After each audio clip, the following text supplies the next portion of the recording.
Hello বন্ধুরা, আমার channel Vinayak ক্রিয়েশনে আপনাদেরকে স্বাগত জানাচ্ছি।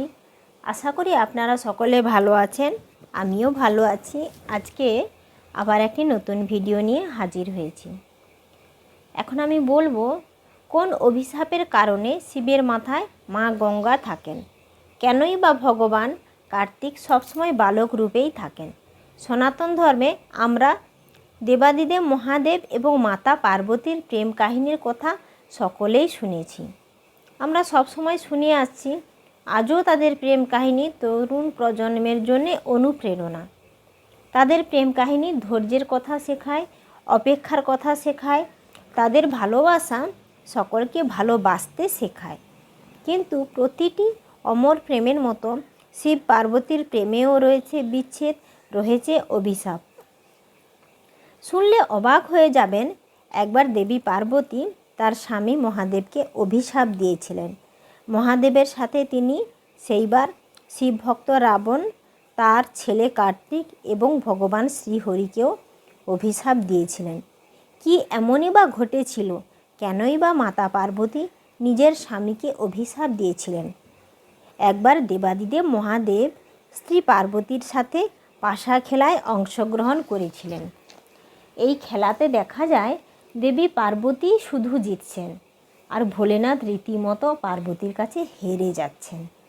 খেলার নিয়ম অনুসারে ভোলেনাথ হেরে গিয়ে দেবী পার্বতীর কাছে তার সমস্ত জিনিস জমা করতে থাকেন।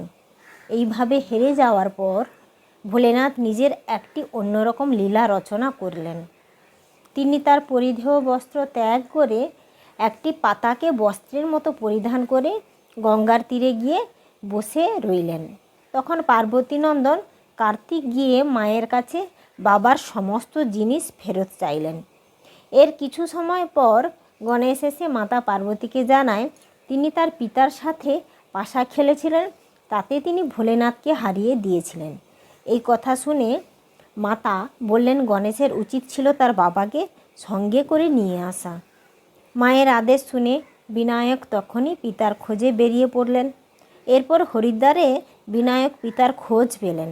গিয়ে দেখেন সেখানে তার পিতার সঙ্গে ভ্রাতা কার্তিক এবং শ্রীহরিও রয়েছেন। গণেশ তাকে কৈলাসে ফিরে যাওয়ার জন্য অনুরোধ করলেন। স্ত্রীর প্রতি ক্রুদ্ধ হওয়া মহাদেব কৈলাসে যাওয়ার জন্যে কিছুতেই রাজি হলেন না। তিনি বললেন না, তিনি আর ফিরে যাবেন না।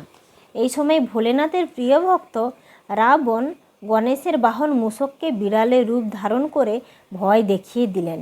বিড়ালের ভয়ে ইঁদুর গণেশকে ছেড়ে একাই পালিয়ে গেলেন। এদিকে মহাদেবের অনুরোধে ভগবান বিষ্ণু পাশার রূপ ধারণ করলেন। গণেশ ঠাকুর যখন মহাদেবকে তার মাতার বিষণ্ণ হওয়ার কথা বললেন, তখন মহাদেব বললেন তিনি কৈলাসে যেতে পারেন, কিন্তু একটি শর্তে। মাতা পার্বতী যদি আবার একবার মহাদেবের সঙ্গে মহাদেবেরই তৈরি পাশাতে একবার পাশা খেলতে বসেন, তাহলে তিনি কৈলাসে যাবেন। তখন গণেশজি আশ্বস্ত করলেন যে তিনি মাতাকে ঠিক রাজি করাবেন। এই কথা শুনে ভোলেনাথ কৈলাসে যেতে রাজি হলেন। তখন মাতা পার্বতী বললেন, ভোলেনাথ, আপনার কাছে হারানোর মতো তো আর কিছুই নেই। তখন নারদ মুনি নিজের বীণাটি মহাদেবকে দেন। এরপর খেলা শুরু হলো। দেখা যায় প্রতিবার মহাদেব কিন্তু এইবার জিতে যাচ্ছেন। এক দুবার খেলার পর গণেশ ঠাকুর সব বুঝতে পারলেন। তখন গণেশ মাকে বললেন যে ভগবান নারায়ণ পাশারূপ ধারণ করেছেন। এই কথা শুনে পার্বতী খুব রেগে গেলেন।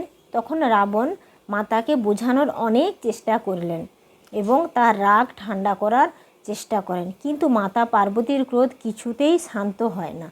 ক্রোধের উপর অভিশাপ দিলেন যে মহাদেবের মাথার ওপর সর্বদা গঙ্গা থাকবে, ভারী বোঝার মতন। আর ভগবান শ্রীহরিকে অভিশাপ দিলেন যে এই সকল ছলনায় আপনি যাকে সঙ্গ দিলেন সেই রাবণ একদিন আপনার সবচেয়ে বড় শত্রু হবে। আর রাবণকে অভিশাপ দিলেন আজ তুমি যাকে সাহায্য করলে একদিন সেই তোমাকে ধ্বংস করবে। আর নিজের ছেলে কার্তিককে অভিশাপ দিলেন যে তুমি সবসময় বালক রূপেই থেকে যাবে। যদিও আমরা জানি রাবণ সীতাহরণের মতো মহাপাপ করেছিলেন বলে তার ধ্বংস হয়েছিল, আর কার্তিককে সবসময় চিরকুমারই বলা হতো। আর মহাদেবের জটা থেকেই গঙ্গা বহানোর জন্যেই মহাদেব এই সকল লীলা করেছিলেন।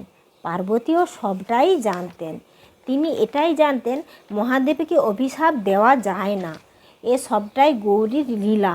কিন্তু এমনি এমনি তো কাউকে আর অভিশাপ দেওয়া যায় না। তারা নিজেরাই মান অভিমানের খেলা তৈরি করেছিলেন যাতে রাম অবতারের জন্ম হয়। বন্ধুরা, তাহলে আজকে এইটুকুই। আমি আবার নতুন ভিডিও নিয়ে আসছি। আমার ভিডিও যদি ভালো লাগে অবশ্যই আমার চ্যানেলটিকে লাইক সাবস্ক্রাইব করে উৎসাহ দেবেন। আমার যদি কোথাও ভুল হয়ে থাকে আমাকে ক্ষমা করবেন বা মাফ করবেন।